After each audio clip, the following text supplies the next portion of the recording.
ഹരേ കൃഷ്ണ. ശ്ലോകം 44 ഭഗവാന്റെ നാമങ്ങളുടെ അർത്ഥവും തത്വവും നോക്കിയാലോ. വൈകുണ്ഠ പുരുഷ പ്രാണ പ്രാണത പ്രണവപ്രദു. വൈകുണ്ഠ എല്ലാ ബന്ധനങ്ങളും നീക്കി മോക്ഷം നൽകുന്നവൻ.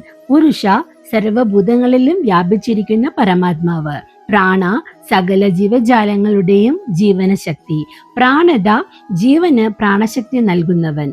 പ്രണവ ഓം എന്ന ബ്രഹ്മസ്വരൂപം. പൃഥു വിശാലനും മഹത്വമുള്ളവനും. ഹിരണ്യഗർഭ ശത്രുഘ്നോ വ്യാപ്തോ വായുരഥോക്ഷജ. ഹിരണ്യഗർഭ സൃഷ്ടിയുടെ ആദ്യ കാരണമായ സ്വർണപ്രഭയുള്ള ബ്രഹ്മാണ്ഡഗർഭം. ശത്രുഘ്ന അകത്തെയും പുറത്തെയും ശത്രുക്കളെ നശിപ്പിക്കുന്നവൻ.